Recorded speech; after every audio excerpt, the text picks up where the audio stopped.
ನಡೀತಾ ಇದ್ದಪ್ಪ ಈ ನೆಪದಲ್ಲೇ ಕೆಲವೊಂದು ವಿಷಯಗಳನ್ನ ಸಿಕ್ ಆ್ಯಂಡ್ ಹೈಡ್ ಮಾಡ್ತಾ ಇದ್ದಾರಲ್ಲ ಅದನ್ನ ಹೆಂಗಂತ ಅದು ಗುರುತು ಹೆಂಗೆ ಹಿಡಿದು ನೀವು ಹಿಡಿದ ಫೈನಲ್ಲೇನು ಅಂದಾಗ ಸರ್ ಮತ್ತೆ ಪ್ರಶ್ನೆ ಏನು ಬರ್ತದಪ್ಪ ಅಂತಂದ್ರೆ ನೀವು ಎರಡು ಒಂದರ ಪರ ಇರ್ತೀರಿ ಅಂತ ಅಂದರೆ ಸರ್ಕಾರದ ಪರ ಇರ್ತೀರಿ ಅನ್ನೋದು ಇಲ್ಲಿ ಸ್ಪಷ್ಟ ಆಗ್ತದೆ.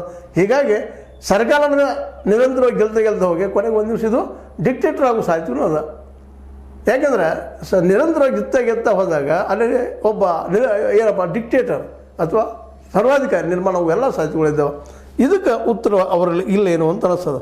ಇನ್ನು ಇನ್ನೊಂದು ಮಾತು ಸೇರ್ತಾರೆ ನಮ್ಮ ಇವರು ಯಾರಪ್ಪ ಅಂದರೆ ಎಲೆಕ್ಷನ್ ಕಮಿಷನ್ ಅಂದವರು ಇದರಿಂದ ಹತ್ತಾರು ಸಮಾಜಘಾತಕ ಶಕ್ತಿಗಳಿಂದ ಒತ್ತಡ ಬೆದರಿಕೆ ಎದುರಿಸಬೇಕಾಗುತ್ತದೆ.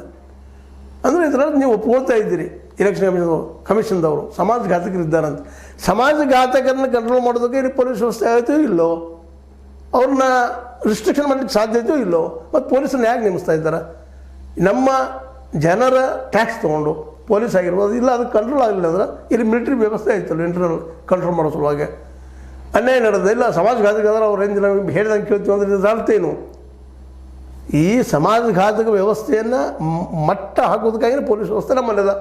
ಅದನ್ನು ಎಲೆಕ್ಷನ್ ಕಮಿಷನ್ ಡೈರೆಕ್ಷನ್ ಮಾಡಿ ಯಾಕೆ ವರ್ಕ್ ಮಾಡಿಸೋದಿಲ್ಲ ಅನ್ನೋ ಮತ್ತು ಪ್ರಶ್ನೆ ಹುಡ್ತಾ ಇರ್ತಾವೆ. ಅಂದರೆ ಒಟ್ಟಾರೆಯಾಗಿ ಚುನಾವಣೆ ಪ್ರಕ್ರಿಯೆಯನ್ನು ರೆಕಾರ್ಡ್ ಮಾಡೋದು ಕಡ್ಡಾಯವಲ್ಲ, ಇದು ಆಯೋಗದ ಆಂತರಿಕ ನಿರ್ವಹಣಾ ಸಾಧನೆ ಅಷ್ಟೇ.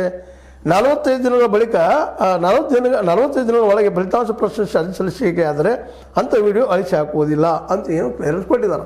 ಅಂದರೆ ಈಗಾಗಲೇ 40 ದಿವಸ ಆಗಿ ಹೋಗಿದ್ದಾವ, ಇನ್ನೇನು ನೀವು ಮಾಡಲಿಕ್ಕೆ ಸಾಧ್ಯ ಇಲ್ಲ ಅನ್ನುವಂಥದ್ದು.